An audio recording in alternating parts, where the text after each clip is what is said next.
Well, we talked so much about Monday's press conference there at the White House when President Obama kept talking about what a great product Obamacare was. Thought it would be a good idea to bring in a health industry guru. That's what we found. Dan Peate, he's a venture capitalist, health insurance industry expert, and he's also CEO of something called HIXME.com. We're going to talk about that in a minute. HIX, stands for Health Insurance Exchange. Did you know that, Brian Wilson? I didn't know that. HIX, Health Insurance Exchange, HIXME.com. Dan Peate, thanks for joining us this morning. Thanks for having me. So you know Obamacare, you know the Affordable Care Act. The president assures us this is a great product despite the website. Is it a great product? We had, over the last 20 years of my career, we had double-digit increases almost every year, and almost every 3 to 5 years, the cost of health care would double. So I understand why people figured we needed to do something. The issue that we're having, though, is when the government steps in and creates uniform products and uniform pricing, you're going to have some issues. And these issues that we're talking about, setting it again, we're not talking about the broken website. That's a whole other thing. But we're talking about how young people, when young people find out that they're going to get their insurance now because it's the law, they have to. They're going to find out it's, first of all, if they had it before, it's a lot more expensive now, and they've got higher deductibles. If they didn't have it before, they're in for some sticker shock, right? And this is because the government has intervened, not because the free market has been able to do this. Yes, the individual pricing is increasing. Now, that individual pricing will still remain less expensive than your traditional group insurance pricing, which a lot of people don't understand. Well, hold on a minute, because we keep hearing from people all the time who say, you know what, Obamacare has caused my health insurance to become more expensive. Are they wrong when they say that? No, for the individual, it's correct. What you're doing is by removing the pre-existing condition clause for health insurance, you're adding a pool of people to the health insurance pool, the way the health insurance companies are calculating their risk, that they previously didn't have, and so they're increasing the price. They have to increase the pricing to prepare for that. That being said, individual insurance has always been traditionally less expensive than group insurance. 65% of people in America buy their health insurance through their company or get group insurance. And even now, the individual pricing still will be less expensive than group pricing. All right. So what we have been told, during this whole process that, hey, if you want your doctor, you can keep your doctor. If you like the plan you're on, you can keep the plan. But we hear from people all the time who say, you know what, my doctor is getting out of the insurance deal, and my plan, it just vanished. It went away. That's true. It is going away. And, for instance, I'm here in Southern California, and we did a detailed analysis recently of the doctor networks and hospital networks in California for the state exchange plans, and they tend to be anywhere between 50 and 65% less robust than they used to be. So 50 to 65% of doctors are getting out of these new Affordable Care Act plans. Our guest is Dan Peate. He's a venture capitalist and health insurance industry expert. And you have this thing called HIXME. This is for health insurance exchanges, HIXME.com. How does that work? Is that for individuals or for companies? It's for both. We wanted to create a health insurance exchange for me, was the idea.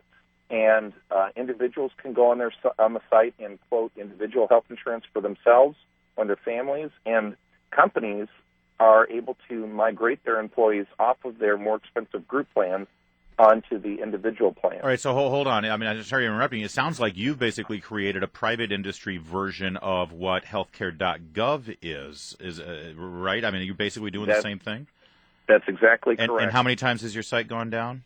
None yet, but we still have the beta site up right now, and we'll be launching the official site on November 15th. So, in other words, you developed something that the government was trying to develop on the private enterprise side, and you've had absolutely no problems whatsoever? Well, it wasn't easy, but I'll tell you what, I didn't spend $150 million like Covered California and the state of California did. Yeah. Wow. And that's just the state of California, setting aside what the feds paid for it. Exactly. Let me ask you to get back to the how Obamacare is envisioned and the Affordable Care Act is supposed to work.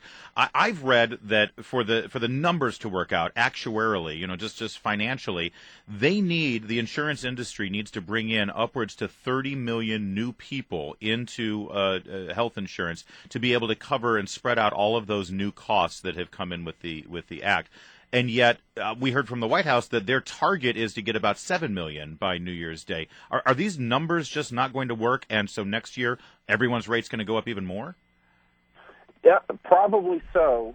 It all remains to be seen. But, in order for the rates to go up more than 10%, it'll take an act of Congress.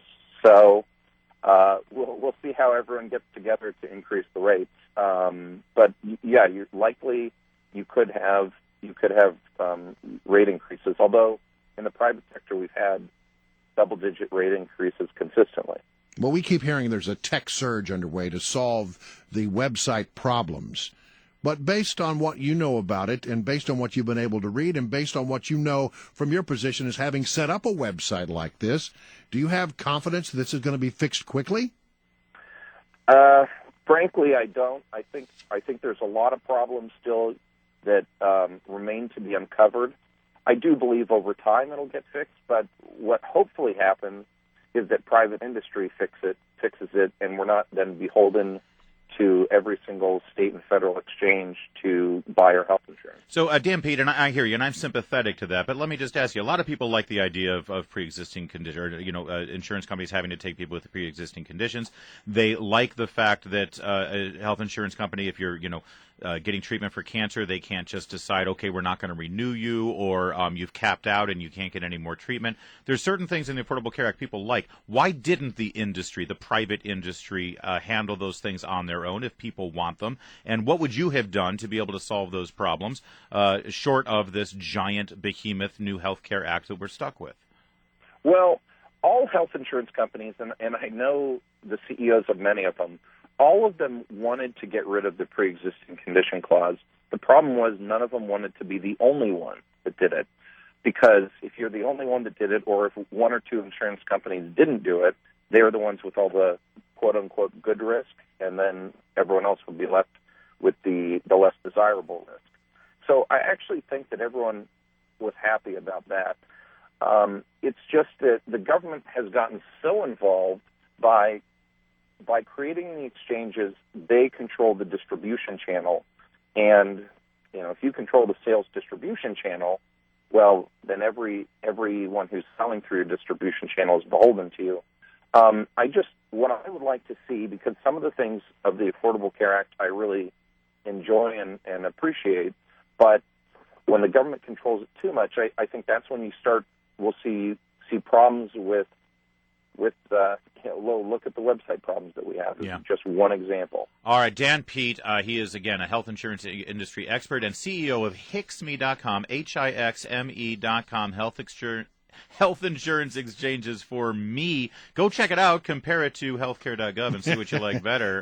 Well, at least on his website, you'll be able to get through. Exactly. Yeah. Dan Peate, thanks for joining us this morning. Thanks.